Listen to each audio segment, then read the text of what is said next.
ওঠো, অফিসে যাবে না? যাব। ওঠো তাড়াতাড়ি, 8:56 বাজে, তাড়াতাড়ি ওঠো।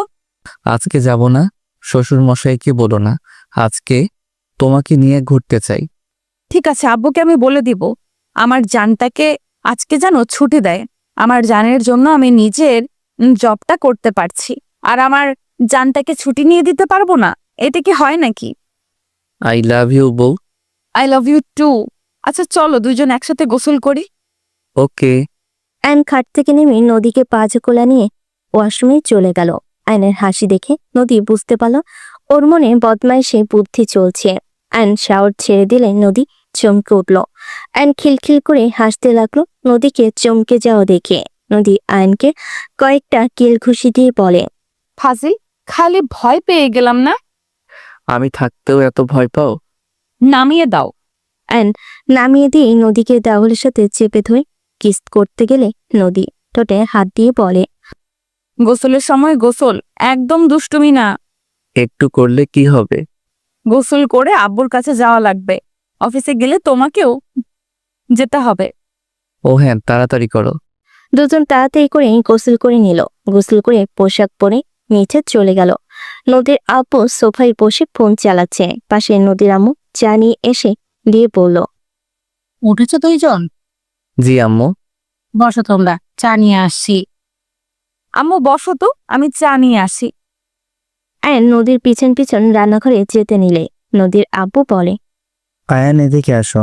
আয়ন নদীর আব্বুর সামনে গিয়ে বসলে নদীর আব্বু বলে, যাকে ছাড়া এক সেকেন্ডও থাকতে পারো না, তাহলে অন্য কোথাও পাঠাচ্ছ কেন? এখনো সময় আছে, নদীকে আমাদের হসপিটালে জয়েন হইতে বলো। আব্বু উনি গরিবদের সাহায্য করতে চান, বিনামূল্যে চিকিৎসা করতে চাই। ভালো কাজ তো করবে, সেখানে আমি বাধা দিতে পারি না। ওকে, তাহলে তোমার পড়াশোনা দেখে অফিসে এমপ্লয়ি হয়ে থাকবো। তোমরা যদি নিজেদের ভালো না চাও, সেখানে আমার কিছু বলার নাই। আয়ন কিছু বলতে যাবে সাথে সাথেই নদী বলে ওঠে, কতবার এক কথা বলবে আব্বু? আমি বুঝি না তোমার সমস্যাটা কি। আমার স্বাধীনতার কোনো দাম নাই নাকি? আমি চাই না আমার মেয়ে অন্য কোথাও যাক। আমার মেয়ে আমার আশেপাশে থাকবে। তোমার কোনো কিছু হইলে আমরা কিভাবে ভালো থাকবো বলতে পারবে? আব্বু আমার কি হবে? শুধু শুধু ভয় পাচ্ছ। আর আমার কিছু হলেও তোমার কাছে এখনো একটা ছেলে একটা মেয়ে আছে। তুই আমার বড় মেয়ে। সন্তান তো সন্তান, ছোট বড় কোনো কথা হইল? নদীর আপু রেগে গেল। নদীর আম্মু শান্ত করতে লাগলো। নদী রেগে চলে যেতে নিবে। আয়ন হাত ধরে বলে, নদী, শান্ত হও তো। দেখো আব্বু, ব্যাপারটা আমি বুঝতে পারছি, বাট নদী, তুমি অকারণে রাগ কেন করো? রাগ কেন করব? আমি যা করি সব কিছুতে আব্বু খালি বাধা দেয়। আরে ধ্যাত, তুমি আব্বুকে ভুল বুঝো। দূর ছাড়ো তো, আমাকে কিছু বোঝাতে এসো না। নদী রেগে চলে গেল। আয়ন নদীর আব্বুর দিকে তাকিয়ে বলে, আব্বু, জানেন তো আপনার মেয়ে এক বিঘে যা ওর ভালো লাগে তাই করে। কিছু বললে ওইটার উল্টা সবসময় করে। বাদ দেন তো, ওর মতো ওকে থাকতে দেন। আমি ট্রাই করছি কতভাবে, ওই আমাকে অন্য কিছু বুঝিয়ে দেয়। আর ওই কোথায় ট্রান্সফার হয়েছে সেইটাও বলে না। একবার শুনতে পারলে হইতো। অনেক চালাক বলে আমি কিছু করতে পারি। এই মেয়েটাকে জীবনেও ভালো করতে পারবো না। আমি আসছি। আয়ন উঠে রুমে চলে গেল। রুমে গিয়ে দেখে নদী লাগেজ গোছাচ্ছে। আয়ন পিছন থেকে জড়িয়ে ধরে বলে, জান, কি করছো? এত রাগ কেন করো? ছাড়ো, চলে যাব। আগামীকাল না চলে যাওয়ার কথা? আজকে যাব। জান, রাগ করা কি ঠিক হচ্ছে? ভালো করছি, ছাড়ো। টিকিট কাটা লাগবে, ছাড়ো। আয়নকে নদী সরিয়ে দিল। আয়ন নদীকে বুঝাতে লাগলো। নদী কোনো কথা না শুনে চলে গেল। নদীর আব্বু আম্মু বুঝালেও শুনল না। গাড়ি নিয়ে বের হয়ে গেল। আয়ন নদীর পিছন পিছন বাইক নিয়ে যেতে লাগলো। স্টেশনে গেলে আয়ন দেখে নদীর টিকিট কেটে ট্রেনে উঠে পড়লো। আয়ন দৌড়ে ট্রেনের ভিতর ঢুকে নদীর কাছে গেল। নদী বলে, এখানে কি করছো? জান, আজকে যাও না। আয়ার নাম ও ট্রেন ছেড়ে দিয়েছে। আমার সাথে তুমিও চলো না প্লিজ। জান, পাখিটা এভাবে রাগ করে না। আয়ন যাও বলছি, মেজাজ গরম করো না, সবাই তাকিয়ে আছে কিন্তু। যদি না যাও আমি কিন্তু ফোন বন্ধ করে রেখে দিব। ওকে ঠিক আছে, যাচ্ছি। সাবধানে যাও। আইন ট্রেন থেকে নেমে পড়লো। আইন জানালার দিকে তাকিয়ে থাকলো, নদী না তাকিয়ে অন্যদিকে তাকিয়ে থাকলো। ট্রেন চলে গেল। আইন স্টেশন থেকে বের হয়ে বাইক নিয়ে বাসে চলে গেল। বাসে গেলে নদীর আম্মু বলল, আসলো না? না, চলে গেল। বাদ দাও, খাবার খেয়ে অফিসে যাও। রেডি হয়ে আসছি। আইন রুমে চলে গেল। ফ্রেশ হয়ে রেডি হয়ে নিচে চলে গেল। খাবার খেয়ে অফিসে চলে গেল। অফিসে গিয়ে কাজ করতে লাগলো। ফোন বেজে উঠে অ্যান কল রিসিভ করলো না। 3বার বাজার পর অ্যান কল রিসিভ করলো। নদী বলল, সরি, কে আপনি? রাগ তুলো না তো। তুমি আমার কোনো কথা শোনো? আজকে চলে গেলে এত রাগ জিত কেন তোমার? না, আসলে আব্বু কখনোই যেতে দিত না। ভালো। জান সরি।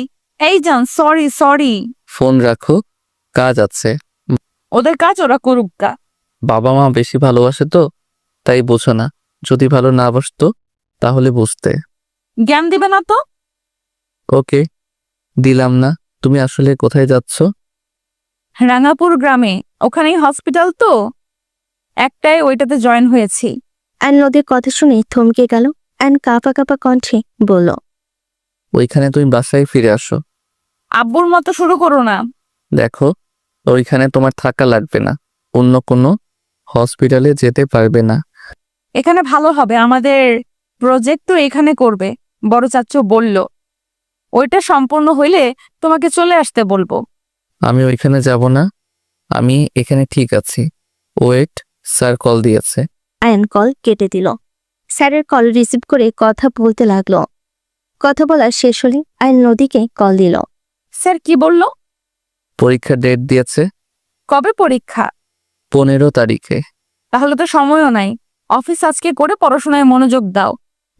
আয়ন নদীর সাথে কথা বলতে লাগলো আর কাজ করতে লাগলো। সন্ধ্যার দিকে আয়নের অফিস ছুটি হলে বাসায় চলে গেল। আয়ন রুমে গিয়ে ফ্রেশ হয়ে নদীকে কল দিল। নদী আয়নকে বলতে লাগলো, যাও ফ্রেশ হয়ে আসো। তোমাকে ছাড়া রুমটা ফাঁকা ফাঁকা লাগছে। পরীক্ষা শেষ হইলে আমার কাছে চলে আসো। যাব না। কেন? রাগ করে থাকলে তোমার লস। ভালো এসে থাকো, ফ্রেশ হয়ে আসি। আয়ন ফ্রেশ হতে চলে গেল। ফ্রেশ হয়ে এসে নদীর সাথে শুয়ে থেকে কথা বলতে লাগলো। 2 মাস পর কি হলো, আসবে না নাকি? 2 মাস হয়ে গেছে, একবার দেখা করতে আসলে না। মানলাম পরীক্ষা ছিল, বাট 10 দিন ধরে তো বাসায় আছো। তুমি যদি না আসো তাহলে আর আমাকে কল দিবে না, কোনো কথা নাই। তুমি তো ছুটি নিয়ে কয়েকদিন ঘুরে যেতে পারো। আমি এখানে কাজে আছি, আমি কিভাবে যাব শুনি? একের পর এক রোগী আসছে, সেখানে আমি কিভাবে যাব শুনি? আমার জন্য তো আসতেও পারো। তুমিও তো আমার জন্য আসতে পারো। আমার থেকে তোমার কাছে কি শ্বশুরবাড়ির মানুষজন আপন হয়ে গেছে নাকি? তুমি বুঝতে পারছো না আমার সব জায়গায় যেতে ভালো লাগে না, তুমি তো জানো। আমি কোনো কথা শুনতে চাই না। তুমি এখানে আসবে মানে আসবে, আর যদি না আসো তাহলে একদম আমাকে কল দিবে না। তুমি ভুলে যাও তোমার কোনো বউ আছে। ওয়েট, ওই, তুমি কি কোনো মেয়ের প্রেমে পড়েছো নাকি? আমি নাই আর লুচ্চামি শুরু হয়েছে? নিশ্চয়ই কোনো মেয়ের প্রেমে পড়েছো। না হইলে আমাকে ছেড়ে থাকতে তোমার কোনো সমস্যা কেন হয় না? যে ছেলে আমাকে জড়িয়ে ধরে না ঘুমাইলে ঘুম আসে না, আর সেই ছেলে নাকি আমাকে ছাড়া 2 মাস কাটিয়ে দিল। আয়ন ভেবাচেকে খেয়ে গেল। নদীর কথা শুনে আয়ন বলে, আমার কথা তো এখন ফালতুই মনে হবে। ঠিক আছে, থাকো তোমার নতুন প্রেমিকাকে নিয়ে, আমাকে একদম কল দিবে না। নদী কান্না করতে করতে কথাগুলো বলতে লাগলো। আয়ন কিছু বলার আগে মুখের উপর কল কেটে দিল। আয়ন কলের উপর কল করতে লাগলো। নদী পুলক মেরে দিল। আয়ন ফোনটা রেখে খাটের উপরে বসে বলল, উফ আল্লাহ, এটা বউ নাকি সন্দেহের গুরু? কথায় কথায় সন্দেহ করে, কেমনটা লাগে? আয়ন কথাগুলো বলে উঠে ব্যাগ গোছাতে লাগলো। ব্যাগ গুছিয়ে ওয়াশরুমে চলে গেল। গোসল করে রেডি হয়ে ব্যাগ নিয়ে নিচে গেল। আয়নকে দেখে নদীর আব্বু বলে, কোথায় যাও? আব্বু, আপনার মেয়ের কাছে যাব। ওই আসবে না? না, উল্টা আমাকে সন্দেহ করে ব্লক মেরে দিয়েছে। উফ, মেয়েকে এত আদর দিয়ে মাথায় কেন তুলছেন? কারো কোনো কথা তো শুনে না। ভুল বুঝলে তো কথাই নাই। কি করব, বড় মেয়ে আদরের দিন শেষে ছোটবেলার অভ্যাস থেকেই যাবে। কে জানতো? তুমি তাহলে যাও। আপনার ফোনটা দেন তো। আর নদীর আম্মুর ফোনই নদীকে কল দিলে আয়নের কণ্ঠ পেয়ে সাথে সাথে ব্লক করে দিল। আয়ন রাগে বলতে লাগলো, আপনাকেও ব্লক দিয়েছে? তোমার উপরে আবার এত রাগ করলো কেন? কি হয়েছে? আপনার মেয়ের সন্দেহ রোগ বেড়ে গেছে, আবারও সন্দেহ করছে আমি গার্লফ্রেন্ড বানিয়ে নিয়েছি, এই জন্য ওইখানে যেতে চাচ্ছি না। ওনাকে কিভাবে বলবো এই 10 দিন কাজের কি চাপ ছিল? আমার কোনো কথা শোনার আগেই ব্লক দিল। তুমি চলে যাও, আবার কি না কি করে বসবে। আব্বু আম্মু, আমি তাহলে আসছি। আয়ান, পৌঁছে গেছো নাকি? কিছু তো জানালেও না। আব্বু, কিছু হবে না, আপনি চিন্তা করেন না। আমি সাবধানে চলে যাব। আর আপনার মেয়েকে জানানোর দরকার নাই, আমি গিয়ে সারপ্রাইজ দিব। রাগ করছে 10,000 রাখো, আর লাগলে জানাও। ব্যাংক থেকে তুলে নিব। এটা নিয়ে যাও, পরে লাগলে তুলে নিও। অ্যান্ড টাকাটা নিয়ে সবার থেকে বিদায় নিয়ে চলে গেল বাইক নিয়ে। মাঝ রাস্তায় গিয়ে তেল তুলে নিল। রাঙ্গাপুর গ্রামে যেতে যেতে সকাল হয়ে গেল। অ্যান্ড মুখে মাস্ক পরে হেলমেট ভালোভাবে পরে নিল। অ্যান্ড বাইক চালিয়ে গ্রামটা ভালোভাবে দেখতে লাগলো। চোখের কোণায় পানি চলে আসলো। অ্যান্ড সাথে সাথে চোখ মুছে ফেল। অ্যান্ড মনে মনে বলতে লাগলো, কতটা পরিবর্তন হয়ে গেছে গ্রামটা, কত স্মৃতি জমে আছে, সবকিছু চোখের সামনে ভেসে বেড়াচ্ছে। এতটা বছর পর এখানে আসবো কখনো কল্পনাও করতে পারি নাই। ভাগ্যক্রমে আবার চলে আসলাম। যত অতীত ভুলতে চাই না কেন, অতীত আমাকে কখনোই ভুলতে দেয় না, একভাবে না একভাবে সামনে চলে আসে। অ্যান্ড কতগুলো ভাবতে ভাবতে সোজা হসপিটালের সামনে চলে গেল। অ্যান্ড ফোনটা বের করে রাইসাকে কল দিল। রাইসা রিসিভ করে বলল, আসসালামু আলাইকুম জিজু। ওয়ালাইকুম আসসালাম। আপু, আপনাদের হসপিটালের নিচে বাসার ঠিকানা দেন। আর আপনার বান্ধবী কোথায়? কি, তুমি এসেছো? তাহলে ওকে কাঁদানোর কি দরকার ছিল? আমি কি করলাম? হুদাই সন্দেহ করে নিজেই কান্না করছে। এখন বলেন, বাসা কই নিয়েছেন? ওয়েট করো, আমি আসছি নিচে। আইন রাইসার জন্য অপেক্ষা করতে লাগলো। রাইসা নিচে এসে আইনের বাইকে উঠে পড়ল। আইনের বাইকে হুট করে কেউ উঠে পড়ে যেতে নিয়ে সাথে সাথে বাইক সামনে নিয়ে বলল, ধ্যাত আপু, ভয় পাওয়াই দিয়েছিলেন। ভয় কম পাও, বাসে চলো। আর বাইক নিয়ে সারা রাস্তায় এসেছো? হুম, কোনো মেয়ে পটিয়েছো? কচু মেয়ে পটাইছি, অফিসে কাজ ছিল সেইগুলো করেছি। ওই না, আমাকে বলো। ওনার সন্দেহ কথা তাই বলছে। ওকে চলো। আইন বাইক নিয়ে যেতে লাগলো। রাস্তা বলে দিতে লাগলো। আইন রাস্তায় যেতে যেতে বলতে লাগলো, আর কোনো রাস্তা নাই, এই রাস্তা দিয়ে বাসা ভাড়া নেওয়া লাগবে। আপনার বইয়ের পছন্দ। গ্রামটা অনেক উন্নত হয়ে গেছে, এখানে কিসের ফ্রি চিকিৎসা দেওয়া লাগবে? এখানে সবার তো টাকা পয়সা কম হয় নাই। আরে দূর, কিসের ফ্রি চিকিৎসা? নদীকে এখানে মিথ্যে বলে নিয়ে আসা হয়েছে। বাট ওই সব জানার পর রেগে গিয়েছিল। আসলে আঙ্কেল এখানে ফ্যাক্টরি দিবে, আঙ্কেলের প্ল্যান করে এখানে নিয়ে এসেছে। নিজের কাজও করবে আর ফ্যাক্টরির কাজও সামলাতে পারবে। কি বলো, শ্বশুর মশাই এইগুলো করিয়েছে? জি, আর এখানে এসেছে ভালো হয়েছে। আমার এখানে ভালোই লাগছে, গ্রামটাও সুন্দর, মানুষজনের ব্যবহার অনেক ভালো লেগেছে। সামনের বাসাটাই থাকি। এখানে কি? গার্লফ্রেন্ড সাথে দেখা করার জন্য আসলাম। চলে যান, এখানে আপনাকে কে আসতে বলছে? বাসার ভিতরে তো ঢুকতে দিবেন নাকি? অ্যান কথাটা বলে নদীর সামনে থেকে সরে গেল। অ্যান ভিতরে গিয়ে সোফায় বসে পড়ল।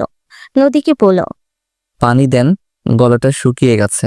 নদী ফ্রিজ থেকে পানি নিয়ে এসে দিলে আইন খেতে লাগলো। রাইসা রুমে চলে গেল। আইন নদীকে টান দি বলে বসিয়ে বলল, এত রাগ করো কেন শুনি? তুমি জানো আমি তোমাকে ভালোবাসি, আর তোমাকে ছাড়া অন্য কারোর সাথে যে প্রেম করব না, জানার পরও রাগ দেখাও কেন? ছাড়ো, তোমার সাথে আমার কোনো কথা নাই। আমার কথা আছে, ছাড়বো না আমি। আমার কথায় উত্তর দিবে তারপর। রাইসা এসে পড়বে কিন্তু। আসলে আসবে, আমি আমার বউকে ধরছি, অন্য কোনো মেয়েকে ধরি নাই। কামড় দিব নাকি? আইন নদীকে কোলে তুলে নিয়ে পাশের রুমে চলে যেতে লাগলো। নদী আইনকে থামিয়ে দিয়ে বলতে লাগলো, আমার কাছে আসলে আমি চিৎকার দিব। দিলে দাও। দেখো, একদম কাছে আসবে না।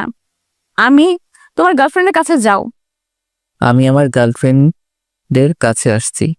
আয়ান নদীকে খাটে ফেলে দিয়ে আয়ন কথাটা বলে শার্ট খুলে নদীর উপর ঝাঁপিয়ে পড়ল। নদী প্রথমে থামানোর চেষ্টা করলে পরক্ষণে আয়নকে আদর করতে শুরু করে দিল। আয়ন মুচকি হাসি দিয়ে আদর করতে ব্যস্ত হয়ে গেল। দুজন একে অপরকে আদর করতে করতে দুজন ক্লান্ত হয়ে গেল। আয়ন নদীকে বুকের সাথে জড়িয়ে ধরে শুয়ে থেকে পড়ল। রাগ কমছে নাকি? আরো আদর করব? লাগবে না, হসপিটালে যাওয়ার সময় হয়ে গেছে। হসপিটালে যাবে? হ্যাঁ, রাইসের ডিউটি নাই, তুমি ওর সাথে থাকো। তাড়াতাড়ি এসো। ঠিক আছে। নদী আয়নের কপালে চুমু দিয়ে চলে গেল। ওয়াশরুমে গেলে আয়নও পিছন পিছন চলে গেল। দুজন একসাথে গোসল করে নিল। দুজন ওয়াশরুম থেকে বের হয়ে আসলো। আয়ন পোশাক পরে বারান্দায় গেল। নদী রেডি হয়ে গেল। আয়ন বারান্দা থেকে বের হয়ে নদীর সাথে রুম থেকে বের হইলে রাইসা বলে ওঠে, বাহ, দুজন বের হলে তাহলে? চুপ কর, শোন, আয়নকে খেতে দিস। দেব না, তোর জামাইকে না খাওয়ায় রেখে দিব। না দিলি আমার তাতে কি? তোর ভাই বোন বুঝে গা। জান, আমি গেলাম। নদী আয়নকে চুমু দিয়ে চলে গেল। আয়ন রাইসা থেকে কিছুটা দূরে বসে ফোনে গেম খেলতে লাগলো। রাইসা আয়নকে বলল, খাবার খেতে আসো। আয়ন রাইসার কথা শুনে খেতে গেল। দুজন খাবার খেয়ে নিল। দুজন খেয়ে গল্প করতে লাগলো। দুপুর দিকে দুজন একসাথে রান্না করতে লাগলো। রান্না করা শেষ হলে রাইসা বলে, তুমি তাহলে খেয়ে নাও, আমি নদীর জন্য নিয়ে যাই। না, ওনার ওইখানে গিয়ে খাবো, একসাথে খাবো। নিজের হাতে আর খেতে মন চাচ্ছে না। ওরে রোমান্টিক দুলাভাই রে। ওকে, তাহলে আমি খেয়ে নিই, তারপর একসাথে যাব। ঠিক আছে। রাইসা আয়ন ফ্রেশ হতে চলে গেল। দুজন ফ্রেশ হয়ে বাসার রুমে আসলো। রাইসা খেতে লাগলো। খাওয়া শেষ হলে দুজন খাবার নিয়ে বাইকে করে বের হয়ে গেল। আয়ন রাইসা হসপিটালের সামনে নামলো। দুজন টিফিন ব্যাগ নিয়ে ভিতরে যেতে লাগলো। রাইসা আয়ানকে নদীর কেবিনে নিয়ে গেল। তুমি বসো, নদীকে দেখলে পাঠিয়ে দেব। ঠিক আছে। আয়নকে বলল। আয়ন টেবিলের উপরে টিফিন রেখে দিয়ে চেয়ারে বসে গেম খেলতে লাগলো আর নদীর জন্য অপেক্ষা করতে লাগলো। হঠাৎ করে কেবিনের ভেতর কেউ বলে উঠল, আসসালামু আলাইকুম ম্যাম, আসবো? ম্যাম, আপনি বলেছিলেন এসএসসি পাশের সার্টিফিকেট দেখালে চাকরি দিবেন, আমি নিয়ে এসেছি। কণ্ঠটা শুনে আয়নের বুকের ভিতর কেঁপে উঠল। আয়ন পিছনের দিকে ঘুরে তাকাতেই সামনে থাকা মেয়েটাকে দেখে চমকে গেল। আয়ন বসা থেকে উঠে পড়ল। আয়নের বুকের ভিতরে কষ্ট অনুভব হতে লাগলো। তুলি কিছু বলতে যাবে, সাথে সাথে নদী ভিতরে ঢুকে বলতে লাগলো, ওই ফাজিল, খাবার না খেয়ে আসছো কেন? হ্যাঁ, তুমি জানো আমি ব্যস্ত থাকি। আয়ন নদীর কণ্ঠে ভাবনার জগৎ থেকে বের হইল। আয়ন নদীকে বলল, তুমি খাওয়াই না দিলে খাইতে ভালো লাগে না, সেখানে আমি কি করব? যাই হোক, উনি তোমার কাছে এসেছে। দুঃখিত, ভুল সময় এসেছি। আপনারা খাবার খান, আমি পরে আসছি। আরে আসেন, সমস্যা নাই। নদীর কথা শুনে আয়ন নদীর পাশে গিয়ে টেবিলের উপর পা ঝুলিয়ে বসে গেম খেলতে লাগলো। তুলিকে নদী বসতে দিলে তুলি বসলো। তুলি নদীকে বলল, ম্যাম, আপনি আসতে বলেছিলেন, এই যে আমার সার্টিফিকেট। নদী তুলির সার্টিফিকেট দেখতে লাগলো। আয়নকে নদী বলল। আয়ান, গেমের শব্দ কমাও। আয়ন শব্দ কমিয়ে দিয়ে গেম খেলতে লাগলো।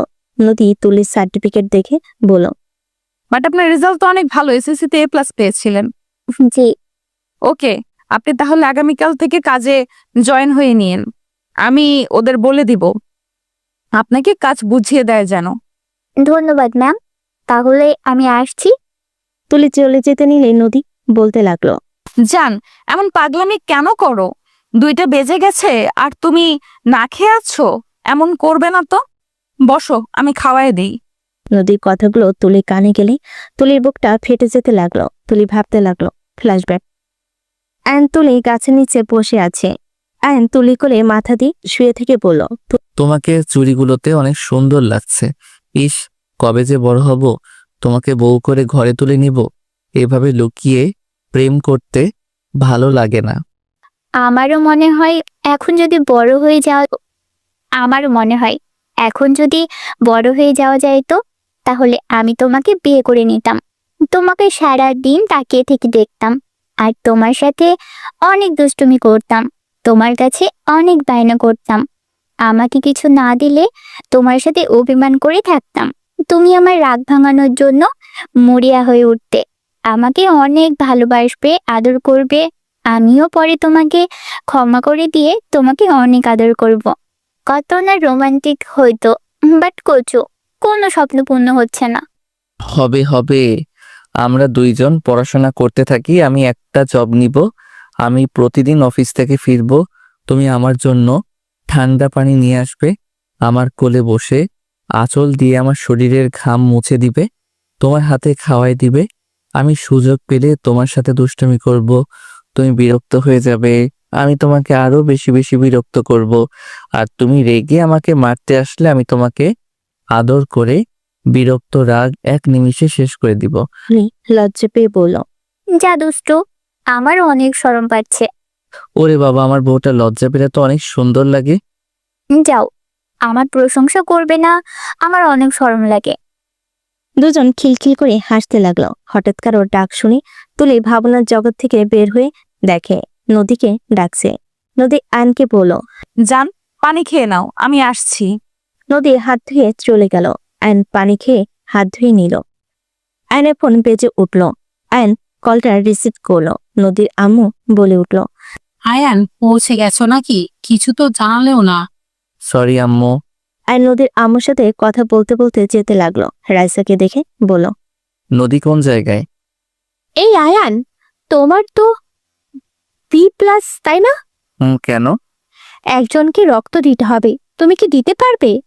বাসার মালিকের ছোট মেয়ে অ্যাক্সিডেন্ট করেছে, অনেক ব্লাড বের হয়ে গেছে। হ্যাঁ, কেন দিতে পারবো না? আচ্ছা আম্মু, পরে কথা বলবো, বাই। আয়ন কল কেটে দিয়ে রাইসার সাথে যেতে লাগলো। আয়ন ফ্রেন্ডদের SMS দেখতে দেখতে আয়ন চলে গেল। সামনে গেলে রাইসা বলে ওঠে, নদী, আয়ান রক্ত দেবে। আরে কি বলিস, আয়নের শরীর তো খারাপ, ওই এমনিতে অনেক দুর্বল হয়ে গেছে, আর রক্ত দেখলে মাথা ঘুরে পড়ে যায়, ওই কিভাবে দিবে?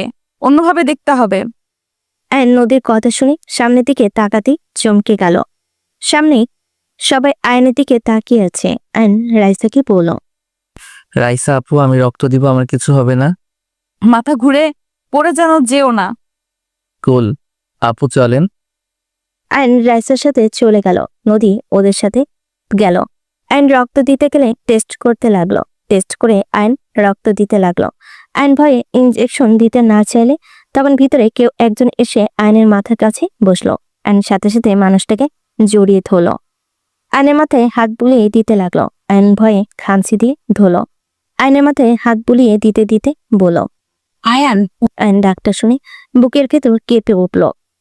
আয়নের আম্মুর দিকে তাকিয়ে থাকতে লাগলো। আয়নের আম্মু আয়নকে বুকে জড়িয়ে ধরে কান্না করতে লাগলো। আয়নের চোখে পানি চলে আসলো। আয়নের রক্ত দেওয়া হয়ে গেলে রাইসা বলল, আয়ান, তুমি এখানে রেস্ট নাও, উঠো না, তোমার বউ আমাকে উধা করে দেবে। আয়ন রাইসার কথা শুনে ওর আম্মুকে ছেড়ে দিয়ে চোখের পানি মুছে হেসে পড়ল। আরে আমি ঠিক আছি, আপনি রক্ত নিয়ে যান। রাইসা চলে গেল। আয়নের আম্মু বলল, আয়ন বাপ, আমার এতদিন কোথায় ছিলি? আন্টি, আপনার কোথাও ভুল হচ্ছে, আমাকে অন্য কারোর সাথে মিলিয়ে ফেলছেন। আয়ন কথাগুলো বলে বেড থেকে উঠে পড়ল। আয়ন পড়ে যেতে নিলে সাথে সাথে আয়নের আম্মু ধরে ফেল। আয়নকে বলতে লাগলো, একটু রেস্ট নে বাবা। আয়ন বসে পড়ল। আয়নকে জড়িয়ে ধরল। আয়ন সরিয়ে দেওয়ার চেষ্টা করতে লাগলো। আয়ন কিছুক্ষণ বসে থেকে ওর আম্মুর হাত সরিয়ে দিয়ে বাহিরে চলে গেল। আয়নের আম্মু আয়নের সাথে বের হলো। নদী বের হইলে সবাই নদীর কাছে গেল। নদী বলে উঠল, ভয়ের কিছু না আতিয়া, এখন বিপদ মুক্ত আছে, আপনারা কিছুক্ষণ পর দেখা করতে পারেন। আয়ান, তুমি ঠিক আছো? একদম ঠিক আছি, আমাকে নিয়ে ভেবো না তো। ম্যাম, উনি আপনার কি হয়? জি, উনি আমার হাজবেন্ড। আয়ান, উনি আমাদের বাসার মালিক, তার স্ত্রী, ছেলে, ছেলের বউ আর একটা একমাত্র নাতি তাদের। আসসালামু আলাইকুম। ওয়ালাইকুম আসসালাম, ধন্যবাদ। স্যার, আপনি না থাকলে আমার ননটার কি যে হতো। এই যে একজন দেখছেন, বিপদের সময় এর রক্ত কোনো কাজই নাই, মাতাল হয়ে বসে আছে। রূপা। বাবু, তোমার নাম কি? জি, আমার নাম রাহা। মাশাআল্লাহ, এই নাও চকলেট। আয়ন পকেট থেকে চকলেট বের করে রাহাতকে দিল। রাত নিতে না চাইলো আয়নের আম্মু বলল, দাদু ভাই নাও। সত্যি নিব? হ্যাঁ নাও। রাহাত হাত থেকে চকলেট নিল। আয়ন হেঁটে নদীর কাছে গিয়ে বলল, যাকে রক্ত দিলাম তাকে দেখতে পারি কি? যেতে পারো। আগে ওনার ফ্যামিলি দেখা করুক, আর তুমি পরে করো। তুমি বাসায় যাও। ডাক্তার সাহেবা, ওনাকে যেতে দেন, উনি দেখা করে আসুক। আন্টি, আপনারা যান, সমস্যা নাই, এই পরে করবে। ওনাকে যেতে দেন, আমার মেয়েটা অনেক খুশি হবে তাকে যে রক্ত দিল তাকে দেখতে পেয়ে। ডাক্তার সাহেবা যেতে দেন। অ্যান্ড কেবিনের ভিতর ঢুকলো। আতিয়ার পাশে বসে হাতের উপরে হাত রাখলে আতিয়া তাকালো। আয়নকে দেখে চমকে গেল। আতিয়া উঠতে যাবে, সাথে সাথে আয়ন বলল, বনু আসতে ব্যথা পাবি? ভাইয়া, তুমি কখন এসেছো? ভাইয়া, তুমি এত বছর কোথায় ছিলে? ভাইয়া, তুমি আমাকে ছেড়ে কিভাবে যেতে পারলে? আমাকে তো নিয়ে যেতে পারতে। তোমাকে ছাড়া আমি কিভাবে দিন পার করছি, তোমার কোনো হিসাব আছে? আতিয়া কথাগুলো বলে কান্না করতে লাগলো। আয়ন আতিয়াকে জড়িয়ে ধরে সান্ত্বনা দিতে দিতে বলল, আমার মতো খারাপ ভাইয়ের জন্য এত কষ্ট কেন পাস বোন? আর বোন, তোর এই অবস্থা কিভাবে হলো?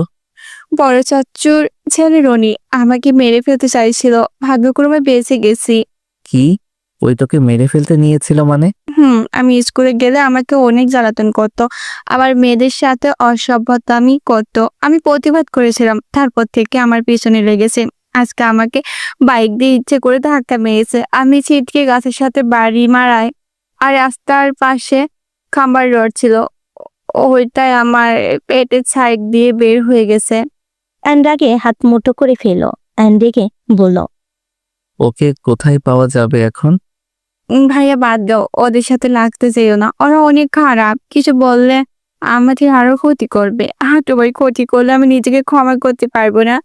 আমি আর তোমাকে হারাতে চাই না। ওই কোথায় আছে সেটা বল। আমাকে নিয়ে ভয় পাস না বোন, আমার কিছু হবে না। ভাইয়া, বাদ দাও। আয়নের ফোনে বেজে উঠল।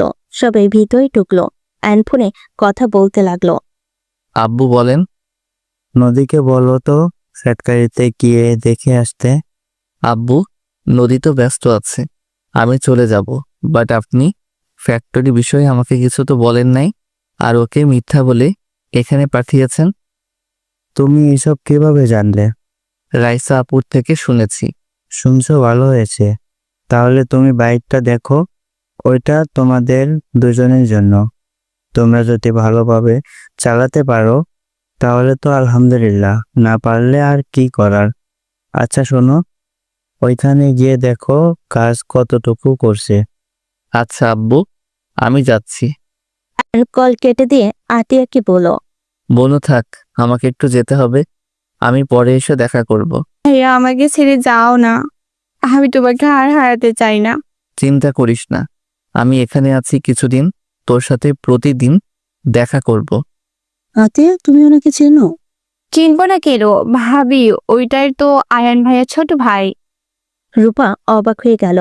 অ্যান্ড কেবিন থেকে বের হয়ে গেল। রূপা বলে ওঠে, এসব কি বলো? উনি তো ডাক্তার, নদীর হাজবেন্ড।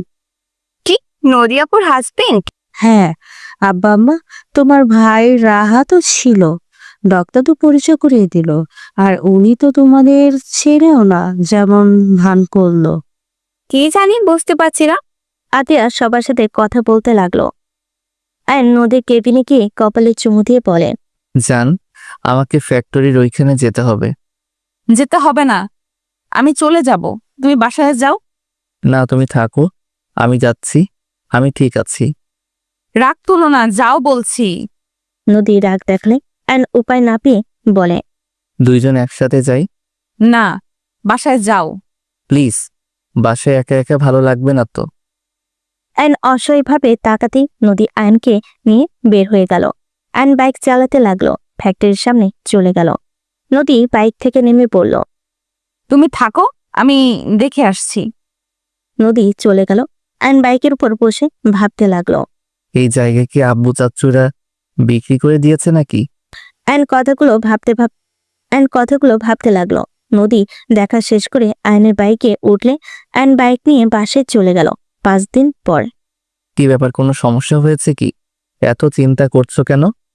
আর বলো না, ফ্যাক্টরির ওইখানে পাশে একটা জমি আছে, ওইটা বিক্রি করতে চাইলো, এখন আবার না করে দিয়েছে। মেজাজটা খারাপ হয়ে যাচ্ছে। টাকা যা চেয়েছে সেটাই তো দিতে রাজি হয়েছিল। কার জমি? এই বাসার মালিকের মেছো ছেলে ঝামেলা করছে। ও, ওনারা কি কেন বিক্রি করবে না তার কোনো রিজন বলছে? না, তা বলে নাই। তাহলে চলো দেখা করি, তার সাথে কথা বলি। উনি কথা বলতে চান না, উনি কোনো কথা শুনবে না। আচ্ছা চলো আমরা তার বাসায় গিয়ে কথা বলে দেখি। যাবে? অপমান করলে তোমার আবার রাগ উঠে যাবে। থাক, তুমি থাকো, আমিই যাই। আরে চলো আমিও যাই, রাগ করবো না। অ্যান জোর করে নদী আয়নকে নিয়ে বের হইল। বাইক নিয়ে দুজন চলে গেল। অ্যান বাড়ির ভিতরে ঢুকতেই পুরনো স্মৃতিগুলো চোখের সামনে ভেসে উঠতে লাগলো। অ্যান চারিদিকে ঘুরে দেখতে লাগলো। নদী ভিতরে চলে গেল। অ্যান চারিদিকে ঘুরে ঘুরে দেখতে লাগলো আর ভাবতে লাগলো। কত পরিবর্তন হয়ে গেছে 5 বছরের ভিতরে। আয়নের হঠাৎ নদীর কথা মনে পড়তে তাড়াতাড়ি করে বাসের ভিতরে গেল। দেখে নদী উপরে আয়নের মেঝো চাচ্চু চিল্লাচ্ছে। অ্যানকে বলল, স্যার শান্ত হন, আপনি জমিটা কেন বিক্রি করবেন না? বিষয়টা আমাদের খুলে বললে আমরা আপনাকে জোর করব না। আয়নের কথা শুনে সবাই আয়নের দিকে তাকালো। আয়নকে দেখে আয়নের মেজো চাচ্চু থমকে গেল। আয়নকে কিছু বলার মতো ভাষা খুঁজে পাচ্ছে না।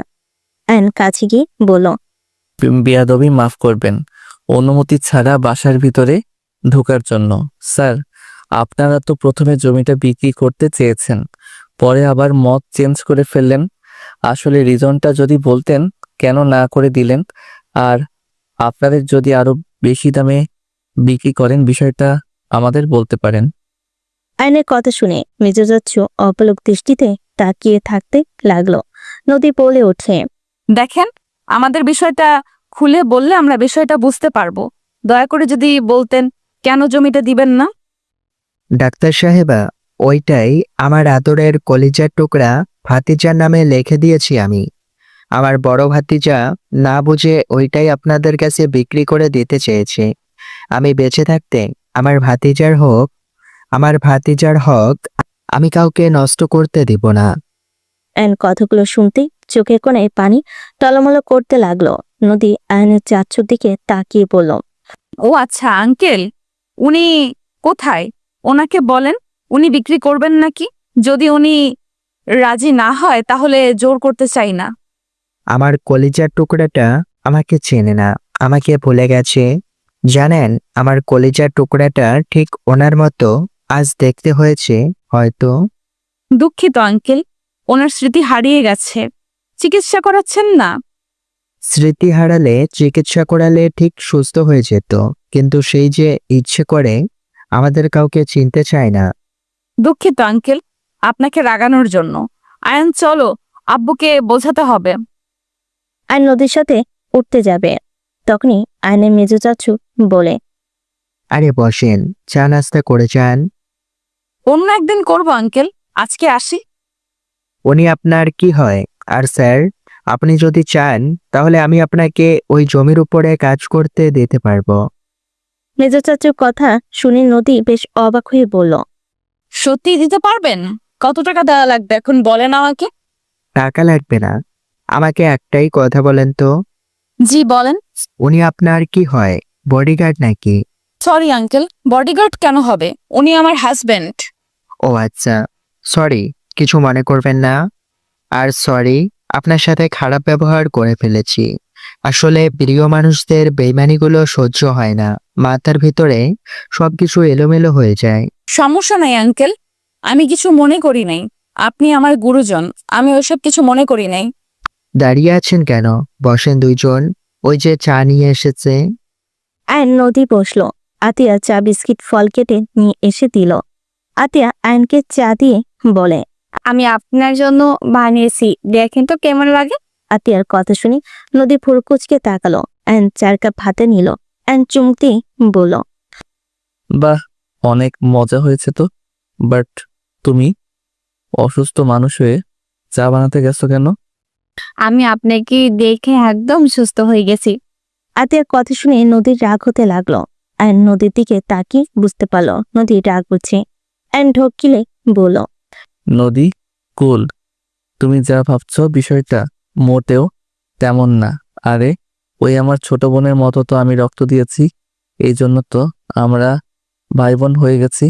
কুল লেগে যাও না কিন্তু। আয়নের কথা শুনে সবাই অবাক হয়ে তাকালো। আতিয়া বলে ওঠে, আপু, আপনি আমাদের নিয়ে ফুল বুঝবেন না। আমি বোন হিসাবে ভাইয়ার জন্য চা বানিয়েছি। আপনি চাইলে আপনাকে ভাবি বলে ডাকতে পারি। দুজনে কথা শুনে নদী অনেকটাই শান্ত হলো।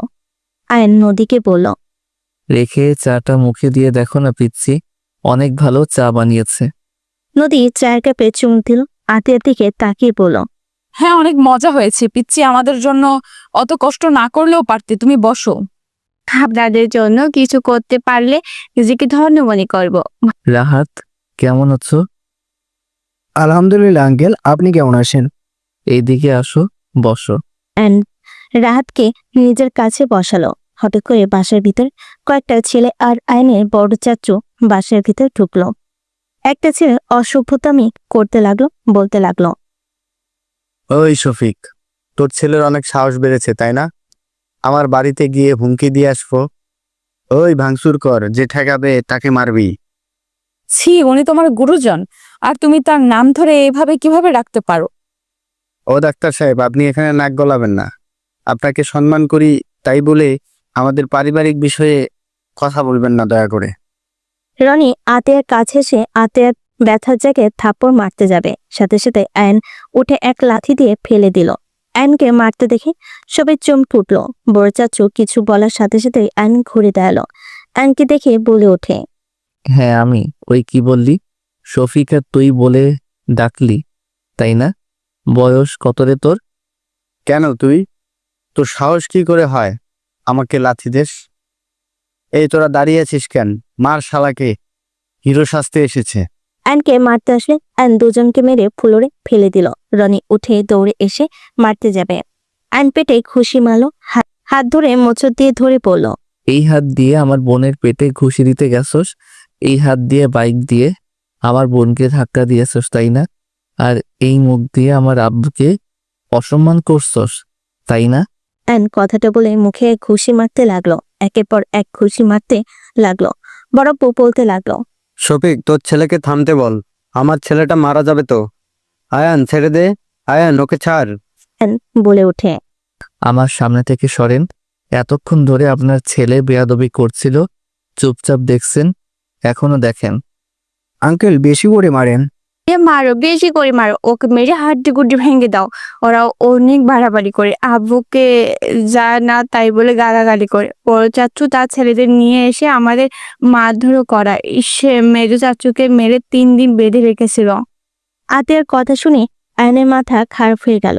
আয়ন রেগে বলে, কি? চাচ্চুর গায়ে হাত দিয়েছিস তোরা? কে কে কে হাত দিয়েছিস বল তোদের? হাত আমি ভেঙে ফেলবো। আয়ন রনিকে মারতে যাবে আরেকটা, সাথে সাথে বড় চাচু আয়নের আপুর পায়ে ধরে বলে, ভাই তোর ছেলেকে থামা, আর মারলে আমার ছেলেটাই মারা যাবে। আয়ান ছেড়ে দাও। আয়নের আপু আয়ন ওর আব্বু আম্মুর মুখে নিজের নাম শুনে আয়ন রনিকে ছেড়ে দিয়ে রনি ফুলরে পড়ে গেল রক্তাক্ত অবস্থায়। আয়নের বড় চাচু রনিকে নিয়ে চলে গেল। আয়নের আব্বু আয়নের কাছে গিয়ে হাঁটু গেড়ে বসতে যাবে। আয়ন সাথে সাথে ওর আব্বুর হাত ধরে ফেলো। আব্বু কি করছেন? আয়ান, আমাকে ক্ষমা করে দাও, আমি তোমার সাথে অনেক বড় অন্যায় করেছি। আমাকে তুমি দয়া করে ক্ষমা করে দাও। আমি তোমার সাথে অন্যায় করে আজ হারে হারে টের পাচ্ছি। আমি আমার কলিজার টুকরে সন্তানকে বিনা কারণে গ্রাম ছাড়া করেছিলাম। আমার সন্তান যেমন হোক, আমার উচিত ছিল তোমার পাশে দাঁড়ানো। আমি সেটা পারি নাই। ন্যায় বিচার করতে গিয়ে আমি আমার সন্তানকে হারিয়ে ফেলেছিলাম। আয়ান প্লিজ আমাকে ক্ষমা করে দাও। আমাকে যা শাস্তি দিবে আমি মাথার পেতে নেব। আয়নের আব্বু পা ধরতে যাবে, সাথে সাথে আয়ন ওর আব্বুকে জড়িয়ে ধরে বলে, আব্বু প্লিজ এভাবে ক্ষমা চাইবেন না। আপনার উপরে আমার কোনো রাগ নাই, আমার শুধু একটাই কষ্ট, আপনারা বাবা মা হয়ে আমাকে বাঁচানোর চেষ্টা করেন নাই, আমাকে ত্যায্য পুত্র করে দিয়েছিলেন। একবার ভেবেও দেখেন নাই আমি একা কোথায় যাব। বিশ্বাস করেন, অনেক রাগ অভিমান কষ্ট ছিল, কিন্তু আজ আমার আর কোনো রাগ অভিমান কষ্ট কিছু নাই। আপনি আমাকে বুকে জড়িয়ে নিয়েছেন, এতে আমি অনেক খুশি। আয়ান, আমাকে ক্ষমা করে দিস। আমি মা হয়ে তোর পাশে দাঁড়াতে পারি নাই। আমি তোকে ওদের হাত থেকে বাঁচাতে পারি নাই। আম্মু, তুমি ঠিক করছো। স্বামীর অবাধ্য হও নাই, একজন আদর্শ স্ত্রী হয়ে নিজের কর্তব্য পালন করছো। শুধু সন্তানের জন্য কিছু করতে পারো নাই। আয়নের কথা শুনে আয়নের আম্মু বলে, আমি আমার সন্তানদের ভালো মা হতে পারি নাই। আমাকে তুই ক্ষমা করে দে বাপ। আয়নুর আম্মুর হাত ধরে বলল, আম্মু, ক্ষমা চাও না তোমরা? আমি আলহামদুলিল্লাহ অনেক ভালো আছি। আমি যা হারিয়েছি তার থেকে বেশি পেয়েছি। একজন ভালো স্ত্রী যে আমাকে পাগলের মতো ভালোবাসে, আমার জন্য দুনিয়ার সবার সাথে লড়াই করতে রাজি, কিন্তু আমাকে ছেড়ে দিবে না। আমাকে বাবা মায়ের ভয়ে বলে নাই। আমাকে সেই চেনে না আমি তাকে বিরক্ত করি। সেই তার বাবা মা, ভাই বোন সবার সামনে আমার হাত ধরেছে, আমার জন্য লড়াই করেছে। আজ আমি অনেক সুখে আছি। আমার শ্বশুর শাশুড়ি, বড় ভাইয়া, শ্যাদিকা সবাই আমাকে অনেক ভালোবাসে। আমার শাশুড়ি আমাকে কখনোই মায়ের অভাব বুঝতে দেয় নাই। আল্লাহর কাছে সবসময় দোয়া করতাম আমার ভাইয়া যেন ভালো থাকে, সুস্থ থাকে। আম্মু, আমার দোয়া কবুল হয়েছে। ভাইয়া, আমাদের সবাইকে ক্ষমা করে দিও। তুমি চলে যেও না। আর নদীর দিকে চোখ গেলে দেখে নদী রাগ ভর্তি চোখে ওদের দিকে তাকিয়ে আছে। আর ওর আব্বু আম্মুর ছেলে ওর চাচুকে জড়িয়ে ধরল। ওর চাচুর সাথে সকল অভিমান ভাঙিয়ে নিল। সবার সাথে মিল হয়ে গেলে আর নদীর কাছে গেল। নদী কোনো কথা না বলে চলে যেতে নিলে আর নদীর হাত ধরল। নদী এক ঝটকে হাত সরিয়ে দিয়ে বলল, একদম আমাকে ধরবে না। নদী, সরি, আমি জানি তুমি রাগ করছো। তোমাকে কিছু বলি নাই দেখে। নদী, কি বলতাম? যাদের জন্য আমাকে কত কষ্ট সহ্য করতে হয়েছে, বুকের ভিতরে রাগ অভিমান এত ছিল, তাদের পরিচয় দিতে মন চাই নাই। তাই বলে আমাকে একবার বলবে না যে ওনারা তোমার বাবা মা? তোমাকে আগে কতবার জানাবে না? সরি আমার। বোমা, রাগ করো না। ওর মনের অবস্থা কি ছিল আমি খুব ভালো করে বুঝতে পারি। আমাদের মতো বাবা মাকে কিভাবে ওই পরিচয় দিবে যারা ওর পাশে থাকে নাই? কি এমন হয়েছিল যে তোমাকে বাড়ি থেকে বের হয়ে যেতে হলো? আয়নের আম্মু বলতে যাবে আয়ন সাথে সাথেই বলে, আমি তোমাকে ঠান্ডা মাথায় বলবো, দয়া করে এখন জানতে চাও না। জানলে তুমি অনেক রেগে যাবে আমার উপরে। তোমার মাথা এমনিতেই গরম আছে। নদী কিছু বলবে তার আগেই আয়নের ফোনটা বেজে উঠল। আয়ন ফোনটা বের করে দেখে টিয়ার আম্মুর কল করেছে। আয়ান, নদী কোথায়? ফোন ধরো না কেন? আয়ান, তুমি একটু দেখো তো। আব্বু, ওই আমার সাথে আছে। ফোনটা ওর কাছে দাও তো। আব্বু, তার ছেড়ে আপাতত। আয়নের কথা শুনে নদী রাগী লোক নিয়ে তাকালো। আয়ন ভয়ে ঢোক গিলে বলে, ইয়ে মানে আব্বু, ওইটাই পরে কথা বলবো। আমার মাথার তার ছেঁড়া আয়ানের, তোমাকে তো আমি। আয়ন সাথে সাথে ওর আম্মুর পিছনে গিয়ে লুকালো। সবাই মিটিমিটি হাসতে লাগলো। ওদের ঝগড়া মারামারি দেখে নদী রেগে বলতে লাগলো, আমায় আর আমার তার ছেঁড়া সামনে আসো, আমি দেখিয়ে দেই তার ছেঁড়া কিনা। আমার মোটেও বোঝার দরকার নাই আব্বু, পরে কথা বলি। বাঘিনী হয়ে গেছে। আয়নের কথা শুনে টিয়ার আম্মু কল কেটে দিল। আয়নের আম্মু বলে, এই, আমার বোমাকে এসব কি বলিস? আম্মু, ওকে সামনে দেন, ওই অনেকবার বাড়ছে। একদম না আম্মু, সামনে থাকো। ভাবি, আমি কি হেল্প করব? ছোট আম্মু, আমিও হেল্প করি। দুজনের কথা শুনে নদী বলে, করো।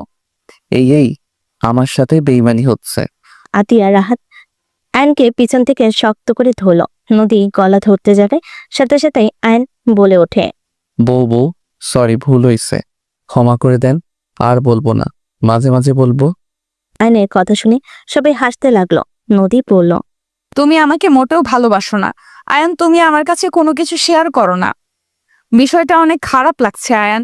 আমি তোমার জন্য কি করি নাই বলতে পারো? আমি কোনো দিন তোমার কাছ থেকে কোনো কিছু লুকিয়েছি বলতে পারবে? নদীর কথাগুলো আয়নের খারাপ লাগলো। আয়ন হাঁটু গেড়ে কান ধরে বলল, আই এম সরি নদী, তুমি তো আমাকে একবার জিজ্ঞেস করেছিলে, আমি তোমাকে বলি নাই। তুমি বলেছিলে অতীত নিয়ে তোমার কিছু যায় আসে না। আমাকে বিয়ে করছো, আমি তোমাকে যেন ভালোবাসি, তোমার পাশে যেন সারা জীবন থাকি, কখনো যেন তোমাকে ধোকা দেই না। রাগ অভিমান যাই হোক, কখনো তোমাকে যেন ছেড়ে না যাই। আমি তোমাকে কথা দিয়েছিলাম, আর এরপরে তো তুমি আমাকে কখনো আমার অতীত নিয়ে কথা তোলো নাই। তাই কাজ, পড়াশোনা এইসব মাঝে এগুলো বলার সময় হয়ে ওঠে নাই। নদী আয়নের হাত টান দিয়ে সোজা করে দিয়ে রাগের লুক নিয়ে বলে, কতবার বলছি এভাবে কান ধরবে না? আমি কতবার বলবো যত যাই হোক আমার সামনে বা কারোর সামনে মাথা নত হবে না। ওঠো বলছি, ফাজিল কোথাকার। নদীর কথা শুনে সবাই চোখ দিয়ে পানি ছড়তে লাগলো। আতিয়া বলে, ভাইয়া তুমি লাইফে অনেক কষ্ট পেয়েছো, বাট একটা দিক থেকে ভালো হয়েছে, তুমি লাইফের সঠিক মানুষটাই পাইছো, যে মানুষটা তোমাকে কারোর সামনে ছোট হতে দেখতে পারে না। আর ওই তোমাকে গ্রামবাসীর সামনে অপমান করছিল, জুতার মালা পরিয়ে গ্রাম ছাড়া করছিল, ওই যে তোমার লাইফে আসে নাই, এটাই হাজার শুক্রিয়া। আতিয়ার কথা শুনে আয়ন উঠে না বলার ইশারা করতে লাগলো। নদী অবাক হয়ে আতিয়ার দিকে ঘুরে বলে, জুতার মালা মানে? আতিয়া এসব কি বলছো? নদী, তোমাকে আমি সব বলছি, বাট তুমি জানতে চাই না মেয়েটাকে প্রমিস করো। মেয়ের ব্যাপার। ওয়েট, রাগ করো না, সম্পূর্ণ কথা শুনবে, তারপর যা বলার বলো। কিন্তু মেয়েটাকে ওইটা জানতে চাইবা না? ওকে বলো, শুনি। আমি এই গ্রামের একটা মেয়েকে ভালোবাসতাম। আমরা একে অপরের আগে অনেক ভালো বন্ধু ছিলাম। ছোটবেলা থেকে একসাথে বড় হয়েছি। আটটার ওঠার পর বুঝতে পারি আমরা একে অপরকে ভালোবাসি। এসএসসি পরীক্ষার লাস্টের দিনে আমি আর ওই প্রতিদিনের মতো গাছের নিচে বসেছিলাম, বাদাম খাচ্ছিলাম আর ওকে রাগাচ্ছিলাম। ওই রাগে কান্না করতে লাগলে আমি ওকে জাস্ট কান্না থামানোর চেষ্টা করছিলাম। হঠাৎ করে গ্রামের কিছু মানুষ আমাদের দেখে ফেলে, আমাদের অন্য কিছু ভেবে সবার সামনে মেরে ধরে নিয়ে যায়। আয়ন কথাগুলো বলে কিছুক্ষণ থামলো। নদী বলে ওঠে, তারপর কি হলো? তুমি কিন্তু উল্টাপাল্টা কিছু বুঝবে না, আগে বলে দিলাম। তখন কিন্তু এত চালাক ছিলাম না আমরা, মানে বুঝতে পারছো? হ্যাঁ বুঝলাম, বাকিটা শুনি। তারপর কি করব না করব পরে দেখা যাবে। তারপর কি, আব্বু তখন এখানে সবার বিচার করত। এখানে যার যে সমস্যা আব্বু সমাধান করত। তো আমাদের দুইজনকে নিয়ে পুরো গ্রাম এক জায়গায় করে ফেলে। আমরা বোঝানোর চেষ্টা করলে কেউ আমাদের কথা শুনে না। ওই লোকগুলো বলে আমি ওর সাথে খারাপ কিছু করার চেষ্টা করছি। আব্বু তো শুনে রেগে আমাকে মারধর করতে থাকে। আর ওর আব্বার আমার আব্বুর বন্ধু ছিল, উনি রেগে অনেক কিছু বলে, আমাকে মারেও। আমি সবাইকে বলতে থাকি আমরা একে অপরকে ভালোবাসি, আর আমরা কিছু করি নাই। আমার কথা কেউ বিশ্বাস করে না। ওকে জিজ্ঞেস করলে ওই সবাইকে বলে। আয়নের কথাই সাথে সাথে চোখের পানিগুলো গড়িয়ে পড়ে আয়ন চোখের পানি হাত দিয়ে মুছে ফেল। আয়নের গলা আটকে আসতে লাগলো। আয়নের দিকে তাকি নদী বলে, তারপর কি হলো? ওই মেয়েটা কি বলছিল? তোমাকে ভালোবাসে? না, সেই সোজা বলে দিয়েছে আমার সাথে কোনো সম্পর্ক নাই, আমি নাকি ওকে জোর করে খারাপ কাজ করতে চেয়েছিলাম। এইটা শুনে সবাই বিশ্বাস হয়ে গেল। আব্বু আম্মু, আমার ফ্যামিলি সবাই আমাকে ঘৃণা করতে শুরু করলো। শুধু আতিয়া ছাড়া আমার বিরুদ্ধে সবাই চলে যায়। আমাকে 50টা বেতের বাড়ি দেয়। আব্বুর সাথে আমাকে ত্যায্য পুত্র করে দেয়। গ্রামবাসী সবাই আমার মুখে খালি আর জুতার মালা দিয়ে গ্রাম থেকে বের করে দেয়। আমার কোনো কিছুতে কষ্ট হচ্ছিল না, শুধু কষ্ট একটাই, আমার আম্মু আমাকে বিশ্বাস করে নাই। সেই নীরবে কান্না করে গেছে, কোনো প্রতিবাদ সে করে নাই, সেইও আমাকে বিশ্বাস করে নাই। কি? ওই মেয়েটার সাথে এত বছর সম্পর্ক আর সোজা ভালোবাসা অস্বীকার করলো? আমাকে একটু নামটা বলো তো দেখি মেয়েটাকে। বাদ দাও, একদিকে লাভ হয়েছে, কোন দিকে? ফেক ভালোবাসা বিদায় নিয়েছে, রিয়েল লাইফ পার্টনার পেয়েছি। ঢং করো না, অন্য একটা মেয়ের জন্য চোখের পানি ফেলছো। আমার কি কিছু বলা উচিত বলে মনে হয় না তোমার? আয়ন তাড়াতাড়ি করে চোখ মুছে বলল, দূর দূর, কই, এসব রাখো চাচ্চু, ওই জমিটা সত্যি কি আমার নামে লিখে দিয়েছো? হ্যাঁ, সব ভাগাভাগি করা হয়েছে, সবাইকে সমান ভাগ দেওয়া হয়েছে। ও আচ্ছা, তাহলে কি তুমি কাজ শুরু করে দিতে বলো, আর আব্বুকে কল দিয়ে কথা বলে নাও। তুমি কত করে নিবে? চাচ্ছে তো তোমার অনুমতি ছাড়া বিক্রি করবে না। এই কথা শুনে আইন ভুরু কুচকে তাকালো। মেজো চাচ্চু বলে, দুঃখিত বৌমা, আমি রাগের মাথায় তোমার সাথে খারাপ ব্যবহার করছি। আসলে রাফি কাউকে না জানিয়ে মাতব্বরি করেছে, বিষয়টা জেনে অনেক রাগ হয়েছিল।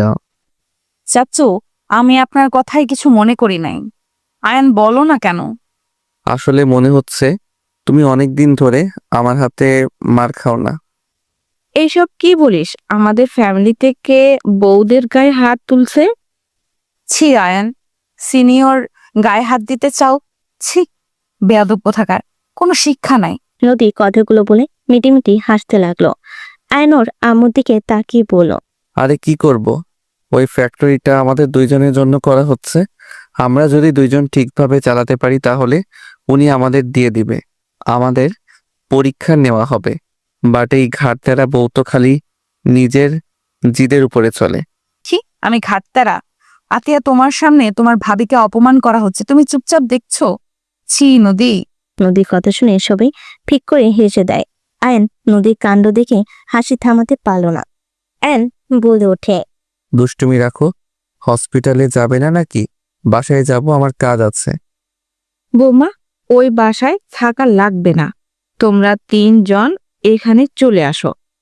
আয়ান যা ভালো বুঝে ওকে বলেন। আর আচ্ছা, আমি আসছি, সবাই ভালো থাকবেন, আল্লাহ হাফেজ। নদী সবার থেকে বিদায় নিয়ে বাসা থেকে বের হয়ে গেল। আয়নকে আতিয়া বলে, ভাইয়া ভাবি অনেক ভালো, উনি এত বড় লোক হয়ে কোনো অহংকার নেই, তাই না? হ্যাঁ, ওই আমার বউ বলে বলছি না, ও অনেক ভালো। ওইখানে এসেছে গরিবদের ফ্রি চিকিৎসা দেওয়ার জন্য। বাট এইসব আমার শ্বশুরের প্ল্যান ছিল। আসলে এই কোম্পানিতে বসতে চাই না, ওদের নিজস্ব হসপিটাল আছে, সেটাতেও জয়েন না হয়ে আমাদের গ্রামে চলে এসেছে। যা একবার বলবে সেটাই করে। একদিক ভাবে হয়েছে, তোমাকে আমরা আবারও ফিরে পেলাম। হ্যাঁ ভাবি ঠিক বলেছে। আয়ান, চল খাবার খেয়ে নিবি। আম্মু, আমি খেয়ে এসেছি, আমি এখন কিছু খাবো না। চাচ্চু রাকিব কোথায় থাকে? মাঠে হয়তো বন্ধুদের সাথে খেলাধুলা করছে। ও আচ্ছা, ওকে, আমি আসছি, ওর সাথে দেখা করতে গেলাম। চাচ্চু, আমিও যাব। আসো। আয়ন রাতকে নিয়ে বের হয়ে গেল। দুজন বাইকে উঠে সোজা কলেজ মাঠে চলে গেল। আয়ন রাত বাইক থেকে নামলো। দুজনকে নামতে দেখে সবাই অবাক হয়ে গেল, তাকিয়ে থাকলো। আয়ন হেলমেট খুলে তাকাতেই রাকিব ভুরু কুচকে তাকিয়ে থাকলো। রাহাতকে বলল, রাহাত, ওইটা কে? ভালো করে দেখো চাচ্চু। আয়ন কাছে আসলে রাকিব অবাক হয়ে গেল। রাকিব দৌড়ে আয়নের কাছে এসে জড়িয়ে ধরল। আয়ন তাল সামলাতে না পেরে ঘাসের উপরে দুজন পড়ে গেল। আয়ন কিছু বলার কি রাকিব বলতে লাগলো, আয়ান তুই? ভাই আমার বিশ্বাস হচ্ছে না, আমি কি স্বপ্ন দেখছি?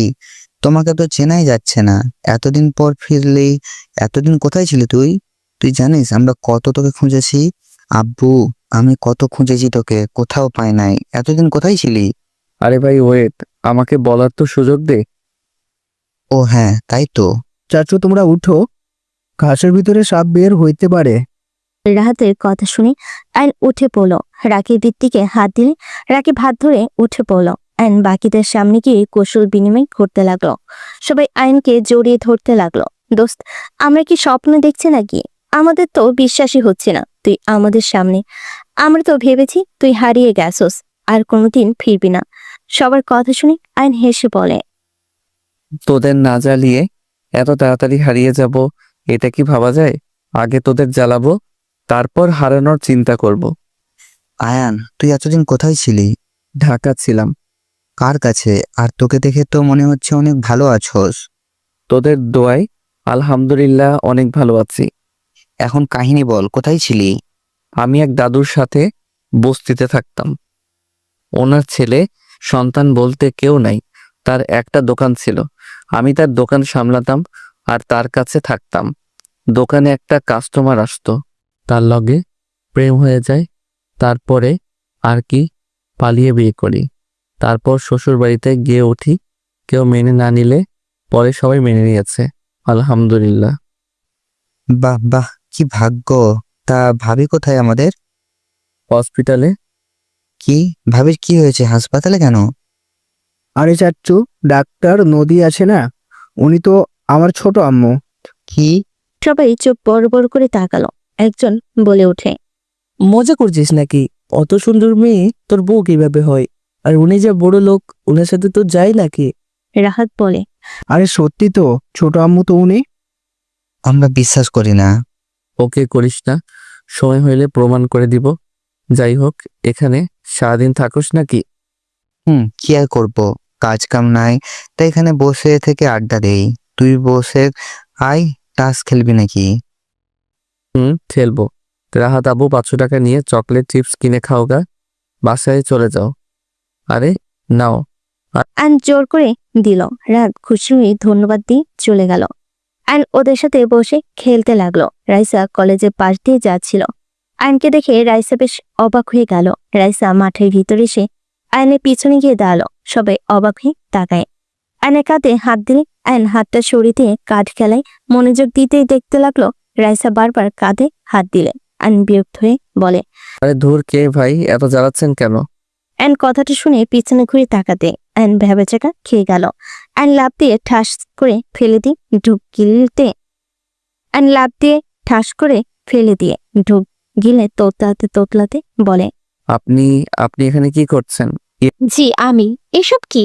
এ মানে না মানে ভুল বুঝতেছেন। ওঠো, এখন ওঠো তাড়াতাড়ি। উঠবে নাকি নদীকে কল দিব? এই না না, উঠতেছি। আইন উঠে পড়লো। রাকিব বলে ওঠে, ওই মেয়ে মানুষের কথা শুনে উঠে পড়ছিস কেন? খেলার মাঝখান থেকে যেতে পারবি না, বস বলছি। আর ডাক্তার সাহেব, আপনি এখানে কি করেন? আমাদের খেলা নষ্ট করে দিচ্ছেন কেন? নষ্ট করছি বেশ করছি। এত বড় বড় ছেলে হয়ে এখানে বসে এইসব করতে লজ্জা করছে না? সারাদিন তো দেখি এখানে বসে থেকে এইসব খেলো।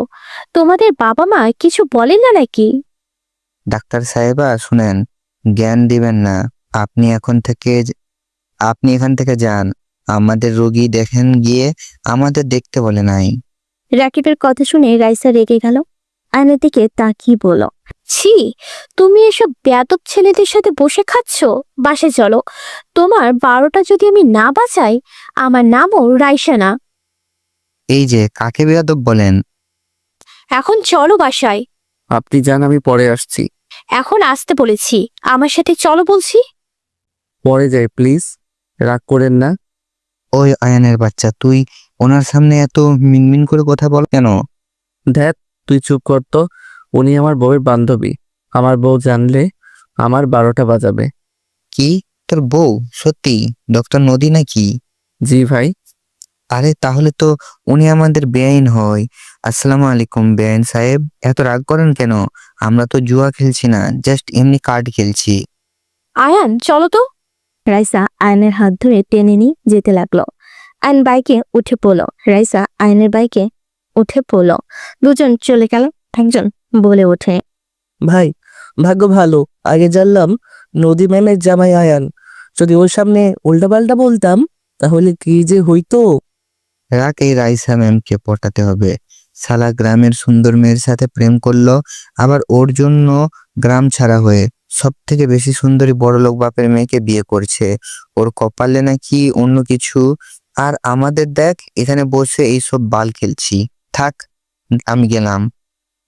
রাকিব কথাগুলো বলে উঠে চলে গেল। আয়ন রাইসা বাইকে যেতে লাগলো। রাইসা বলে ওঠে, এখানে তোমার থাকা লাগবে না।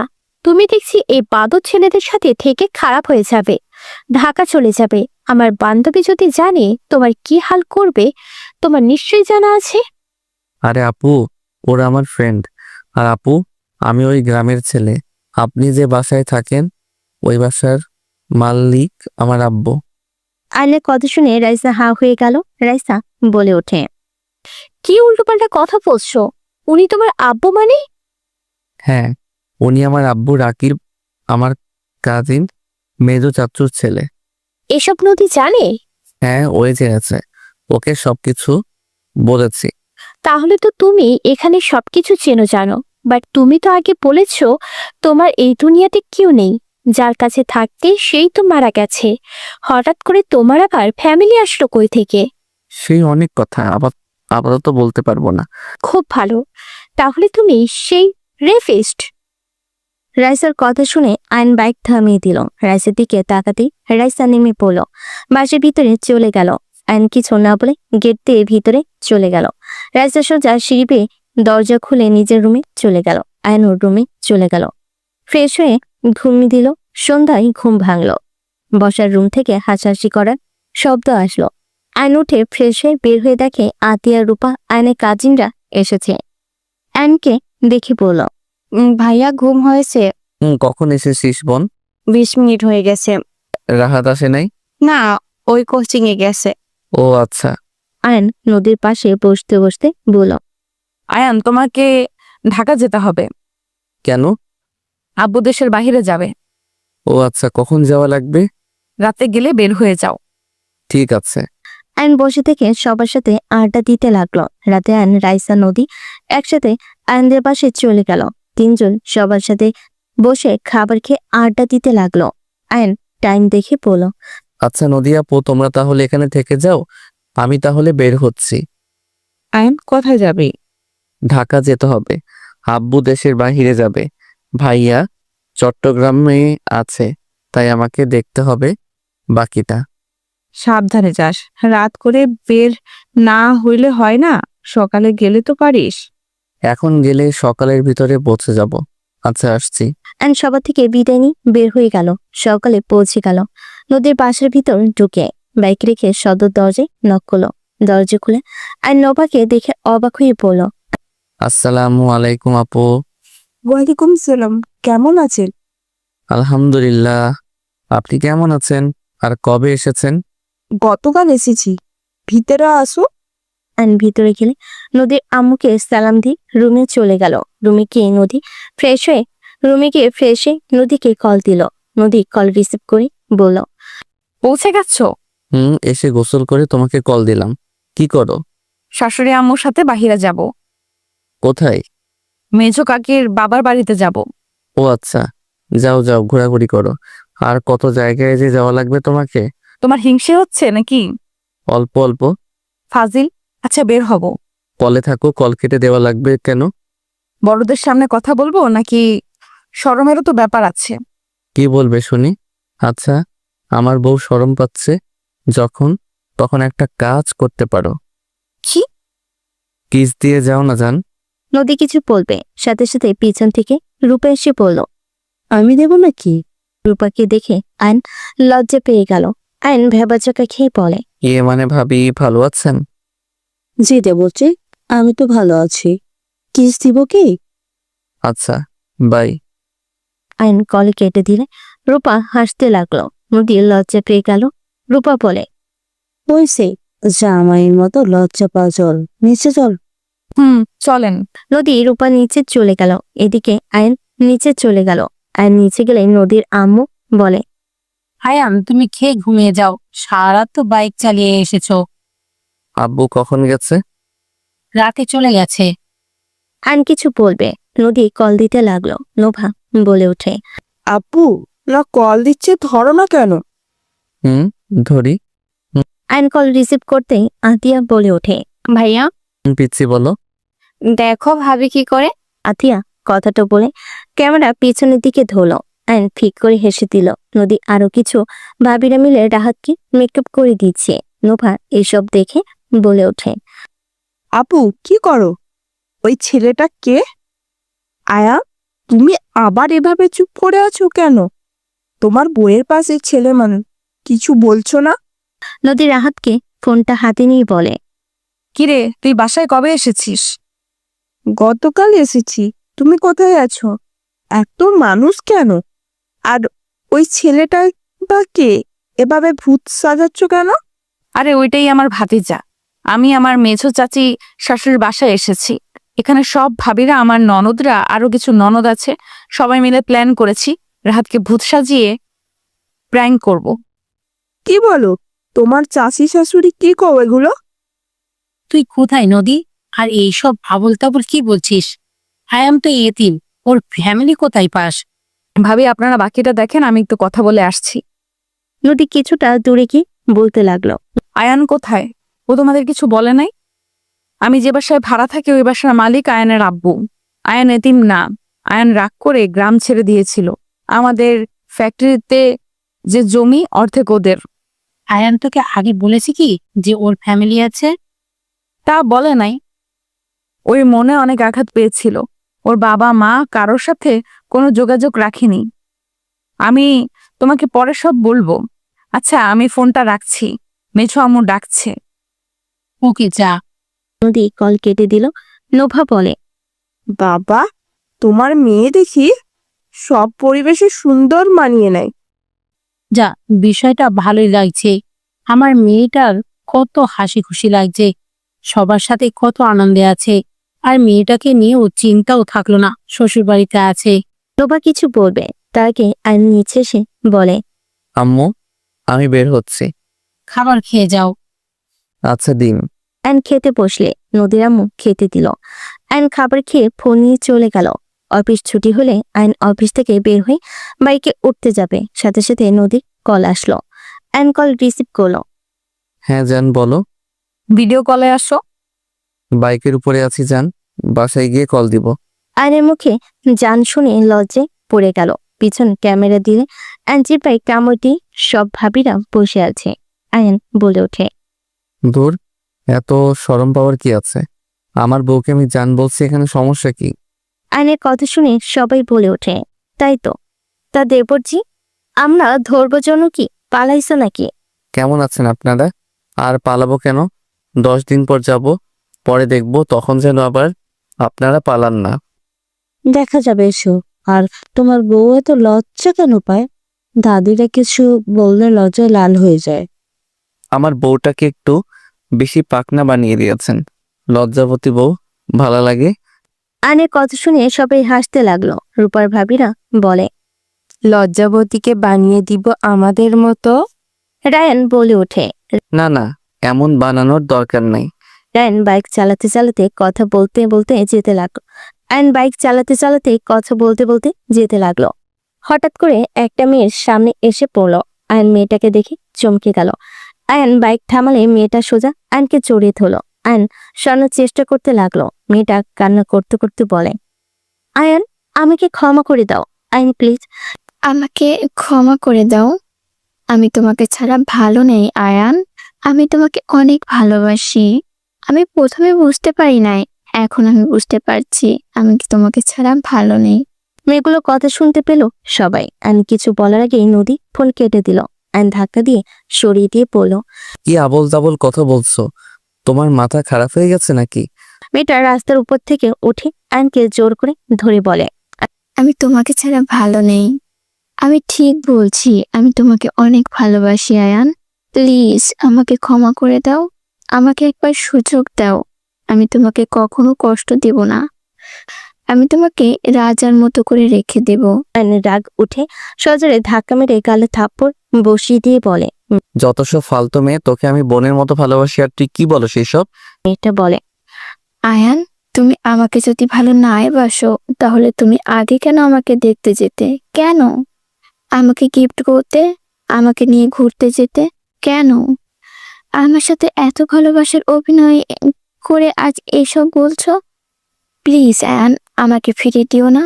আমি তোমাকে সত্যি অনেক ভালোবাসি আয়ান, প্লিজ। আয়ন মেয়েটার কথা শুনে এক ঝটকা দিয়ে সরিয়ে দিয়ে আয়নের রাগে বলে ওঠে, জাস্ট শ্যাট আপ। তুমি আমার ছোট বোনের মতো, কাকার সংসার চালাতে কষ্ট হতো, তাই আমি তোমাদের সাহায্য করার চেষ্টা করতাম। কারণ দাদু মারা যাওয়ার পর তোমরা ছিলে যে আমার খোঁজ খবর নিতে। আমার ছোট বোন আছে তোমার বয়সে, তাই আমি তোমাকে আমার ছোট বোন ভেবে এত গুরুত্ব দিয়েছি। আর তুমি এখন এসব কি ধরনের কথা বলছো? হ্যাঁ, আয়নের কথা শুনে মেয়েটা কান্না করতে করতে বলে, তুমি এসব কি বলো? তোমার তো কোনো ফ্যামিলি নাই। আয়ন মেয়েটার কথা শুনে বলে, আমার সব আছে। আর আমি তোমাকে সবসময় পিচ্ছি বলে ডাকতাম। পিচ্ছি আমার ছোট বোনকে বলতাম, এই যে এই মেয়েটা আমার বোন, তোমার বয়সে দেখো। আর আমি বিবাহিত, তুমি তো জানো। তারপরও কেন এইসব বলছো? আয়নের কথা শুনে মেয়েটা কান্না করতে লাগলো। আয়ন মেয়েটাকে বলে, কান্না বন্ধ করো, বাসায় যাও। মেয়েটা ওইখানে বসে থেকে বলতে লাগলো।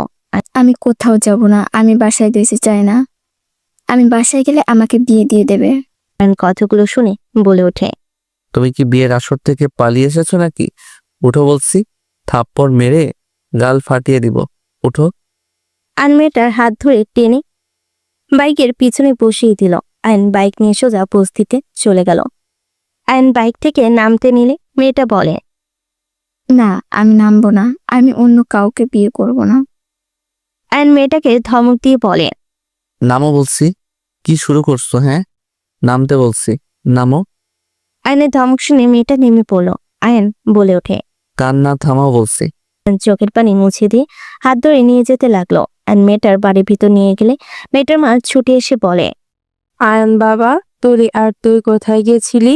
মেকআপ করতে পাঠিয়েছিল, সেখান থেকে কোথায় গেছিলি? মেয়েটা নিচের দিকে তাকিয়ে আছে।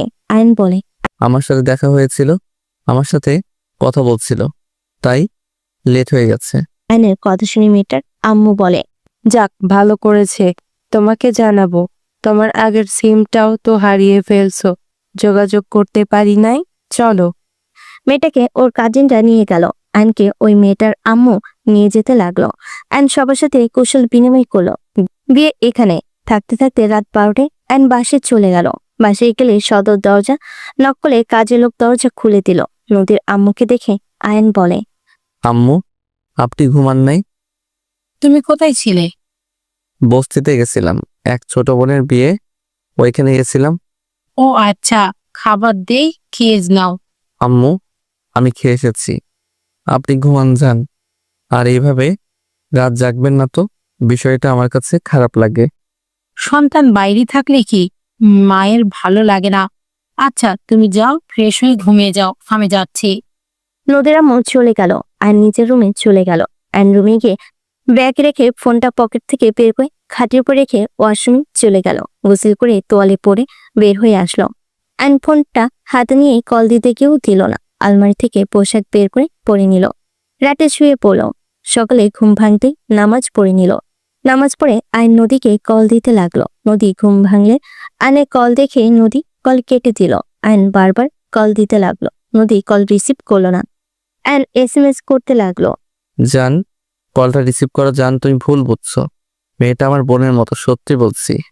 আয়ন একের পর এক SMS করতে লাগলো। নদী সোজা ব্লক মেরে দিল। আয়ন ফোনটা রেখে দিল। বারান্দায় গিয়ে বসে থেকে বাহিরের দিকে তাকিয়ে থাকলো। অফিসের সময় হয়ে গেলে রেডি হয়ে আয়ন নিচে চলে গেল। নোভা বলে ওঠে, আয়ান, অফিস থেকে এসে আমাকে নিয়ে শপিং এ যেতে পারবে? হ্যাঁ, পারবো। তাহলে আমি অফিসের সামনে চলে যাব। ঠিক আছে। আসো, খাবার খেয়ে নাও দুজন। তিনজন খাবার খেতে বসলো। খাবার খাওয়া শেষ করে আয়ন অফিসে চলে গেল। আয়ন অফিসে বসে থেকে কাজে মনোযোগ দিতে পারলো না। আয়ন সিম চেঞ্জ করে নদীকে কল দিতে লাগলো। নদী কল রিসিভ করে বলে, আসসালামু আলাইকুম, কে বলছেন? ম্যাম, বুকের ভিতরে কষ্ট হচ্ছে। আয়নের কণ্ঠ শুনে নদী বলে ওঠে, ছোট মেয়ে তো আছে, তার কাছে যান, সব কষ্ট দূর করে দিবে। আর দয়া করে কল দিবেন না দরকার ছাড়া। আয়ন কিছু বলার আগে নদী কল কেটে দিল। আয়ন কল করতে লাগলো। নদী ফোন না ধরে ফোন সাইলেন্স করে রাখে কেবিনে চলে গেল। আয়ন কলের পর কল করে পেল না। সন্ধ্যায় ছুটি হলে অফিস থেকে বের হয়ে দেখে নোভা দাঁড়িয়ে আছে। আয়ন নোভাকে বাইকে তুলে শপিং মলে চলে গেল। নোভার সাথে শপিং করতে করতে বাসার দিকে চলে গেল। 9 দিন পর নদীর ফ্যামিলি আয়ন সবাইকে নিয়ে গ্রামের উদ্দেশ্যে বের হলো। সকাল 7টায় ট্রেন থেকে নেমে পড়লো। নোভা বলে উঠল, আব্বু, এইসব গাড়িতে যাই? বাইকে চলো। না। ভ্যানে যায় সবাই। ঠিক আছে রাকিব, তোরা যা, আমরা ভ্যানে করে আসছি। 4 জন ভ্যানে উঠে পড়ল। নোভা আয়নের হাত শক্ত করে ধরে থাকলো। আয়ন নোভাকে পড়ে যেতে দেখে বলল, তুমি ভ্যানে তো বসতে পারো না? আরে একা পিছলে খেয়ে পড়ে যাচ্ছি, আমার কি দোষ? নোভার পিছন থেকে বাহু ধরে রাখ থাকলো। আয়নের শার্ট ধরে বসে থাকতে লাগলো। আয়ন বলতে লাগলো, পিচ্ছি আপু আমার। নোভাকে এভাবে ভয় পেতে দেখে আয়ন কথাটা বলে হেসে দিল। আয়নের সাথে নদীর আব্বু আম্মু হাসতে লাগলো। নোভা রাগি লুক নিয়ে তাকিয়ে বলে, তিনজন আমাকে নিয়ে মজা নিচ্ছ তাই না? মোটেও না, আমাদের মুখে হাসি আসছে, এখানে মজা করে নিলাম। হাসি আসলে আমাদের আর কি করার বলো? আমারও সময় আসবে। তিনজন নোভাকে রাগাতে লাগলো। নোভা রাগ করে নেমে যেতে চাইলে আয়ন বলে। নামো। নোভা গাড়ি থেকে নেমে পড়ল। নদীর আম্মু বলে, নোভা উঠেই ফাজলামি করিস না, আমরা তো মজা করছি। আম্মু আব্বুর নামে সামনে বাসাটায়। ওরে ফাজিল! আপু, আমি সব বলে দেবো তিনজন আমার সাথে কি করেছো। আমি কিছু করি নাই, আমার দোষ দিবা না তো। আমার মতো ভালা ভাই একটা পাবা? না ভাই, তোমার মতন বদমার্কা একটা ভাইও পাবো না। আয়ন হাসতে হাসতে ভাড়া দিয়ে লাগেজগুলো নিয়ে যেতে লাগলো। আয়নের পিছন পিছন সবাই আসতে লাগলো। বাসার ভিতরে গেলে দেখে সবাই বসে থেকে আড্ডা দিচ্ছে। নোভা নদীকে বলল। আব্বু, নোভার কণ্ঠ শুনে সবাই পিছনে তাকালো। আয়নের আব্বু সবাই নদীর আব্বুকে সালাম দিল। নদীকে নোভা জড়িয়ে ধরে বলে, আপু, আয়ান আমাকে অনেক জ্বালাইছে, সারা রাস্তা আমাকে তিনজনে পচাইছে। আম্মু আব্বু, তোমরা আবার ওর সাথে লাগছো কেন? আমি ভ্যানে বসতে পারি না, পড়ে যাচ্ছিলাম, সেটা নিয়েই তিনজনে হাসাহাসি করেছে। আমি কিছু করি নাই, আমার মুখে হাসি অটোমেটিক হচ্ছে। আয়নের কথা শুনে নোভা নদী বাদে সবাই হাসতে লাগলো। আতিয়া বলে ওঠে, আপু, আমি আপনাকে ভ্যানে বসে শিখিয়ে দিব, তখন আর কেউ মজা নিতে পারবে না। তুমি তো আতিয়া? হ্যাঁ। তিনজন সবার সাথে কৌশল বিনিময় করলো। নদীর আব্বু মুখে আয়নের আব্বু আম্মু চাচিরা নিয়ে যেতে লাগলো, আর নোভাকে আতিয়ারা নিয়ে যেতে লাগলো। আয়ন রাহাতকে জড়িয়ে ধরে বলে। আলহামদুলিল্লাহ, ভালো চাচ্ছু। আয়ন রাহাতের সাথে কথা বলতে লাগলো। রাকিব ওর বন্ধুরা লাগেজগুলো রুমে নিয়ে আসতে গেল। নদী রুমে চলে গেল, আয়ন রুমে চলে গেল। রুমে যেতেই আয়ন নদীকে বলল। জান প্লিজ আমার সাথে কথা বলো। আয়ন নদীকে পিছন থেকে জড়িয়ে ধরে আয়নকে ধাক্কা দিয়ে সরিয়ে দিয়ে বলে, একদম আমাকে জড়িয়ে ধরবে না। তোমার কোচি গার্লফ্রেন্ডের কাছে যাও। তুমি আমাকে ঠকিয়েছো। তুমি আমাকে কিভাবে ঠকাতে পারলে আয়ান? জান আমি তোমাকে ঠকাই নাই, তুলি আমার লাইফের ফার্স্ট ভালোবাসা ছিল, তারপর তুমি, আর আমার লাইফে কেউ নাই, আল্লাহর কসম করে বলছি। নদী আয়নের কথা শুনে রেগে থাপ্পড় মেরে পড়ে। আমি নিজের চোখে কানে শুনেছি, আর তুই আল্লাহর কসম দিয়ে মিথ্যা বলস? জান আমাকে থাপ্পড় মারতে পারলে? হ্যাঁ পারলাম। আমি যদি না দেখতাম না শুনতাম কখনোই এইসব প্রকাশ্যে আসতো না, তাহলে আমার ধারণা ঠিক ছিল। আমি না থাকায় তুই তোর ছোট গার্লফ্রেন্ড নিয়েছিলি। আমি তোর সিনিয়র, আমাকে তো তোর ভালো লাগবে না। আমার ভুল হয়েছে। আমি সিনিয়র হয়ে কোন হিসেবে জুনিয়র ছেলে বিয়ে করলাম? আমার লজ্জা কম যে তোকে ভালোবেসেছিলাম, সবার বিরুদ্ধে গিয়ে তোকে বিয়ে করেছিলাম। আয়নের রাগ হতে লাগলো। আয়ন ধমক দিয়ে বলে, জাস্ট শ্যাট আপ নদী, বেশি বলে ফেলছো। ওই মেয়েটাকে আমি বোনের নজরে দেখি। চুপ, আমার উপরে গরম দেখাস? ওই মেয়ে রাস্তার মাঝে তোকে জড়িয়ে ধরে বলেছিল ওই তোকে ভালোবাসে। তোর ভালোবাসা বুঝতে পারে নাই, এত তো বোঝা যায়। তুই ওর পেছনে লেগে থাকতি, ওই পাত্তা দিত না, এখন আবার ফিরে এসেছে। উফ, চুপ করবে খালি। এই দেখো। আয়ন ফোন বের করতে দেখে ফোন বন্ধ হয়ে গেছে। আয়ন নদীকে বলল, জান প্লিজ বিশ্বাস করো, আমি ওকে বোনের নজরে দেখতাম। ওই আতিয়ার বয়সে আমি কিভাবে ওর সাথে রিলেশন করতে পারি বলো? আমি আতিয়াকে ভেবে ওকে ভালোবাসতাম, এছাড়া কিছু না। ওই আমাকে ভুল বুঝেছে, ওই ভেবেছে আমি ওকে পছন্দ করি। ওই পার্লার থেকে পালিয়ে এসেছিল, পরে আমি ওকে নিয়ে যাই, ওর বিয়ে দিয়ে তারপর আমি বাসায় আসছি। ভালো হয়েছে, সরো, আমার রাগ হচ্ছে। নদীর রুম থেকে বের হয়ে গেল। আয়ন কিছু না বলে গোসল করতে চলে গেল। গোসল করে রুম থেকে বের হয়ে গেল। নিচে যেতেই আয়ন শুনতে পেল, নোভা তো খালামণি হতে চলছো, তোমরা অনুভূতি কিরকম? আমি তো অনেক অনেক খুশি হয়েছি। আমার অনেক দিনের স্বপ্ন, আমার ভাগনা ভাগ্নি তাদের নিয়ে ঘোরাঘুরি করব, খেলা করব। লাভ ইউ আপু।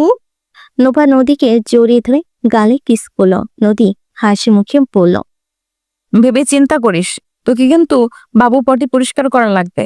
আমি আমি হ্যাঁ হ্যাঁ করতে পারবো। আমাকে তোমার কি মনে হয়? হ্যাঁ, দেখা যাবে।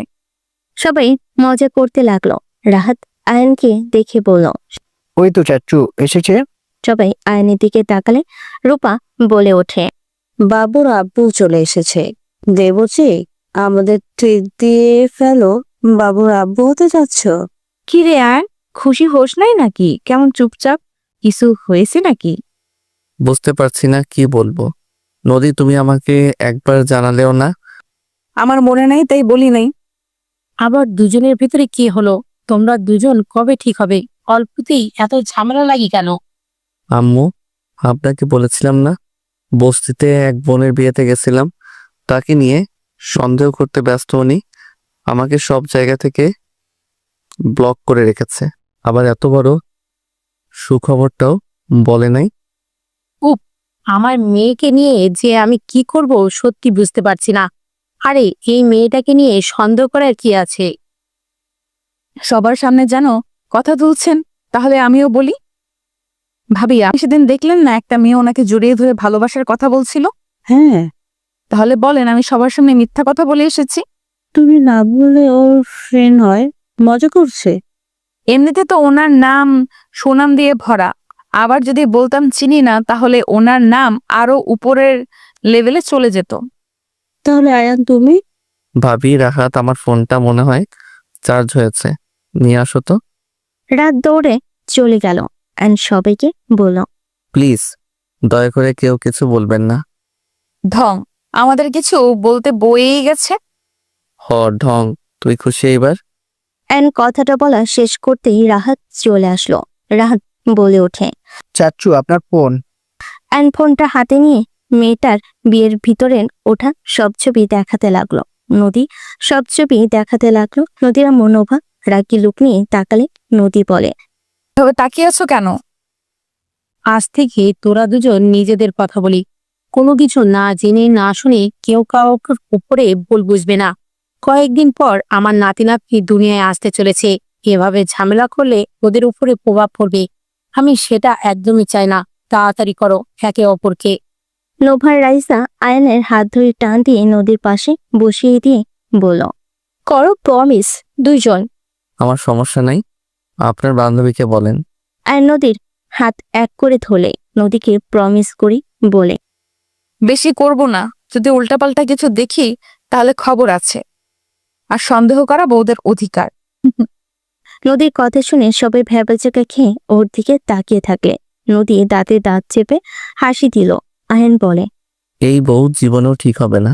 ঠিক হওয়ার প্রশ্নই ওঠে না, বাট একটা কথা বলতে পারি, যত যাই হয়ে যাক তোমাকে আমি ছাড়বো না। উল্টো কিছু করবে তোমাকে খুন করব, সাথে নিজেও মরবো।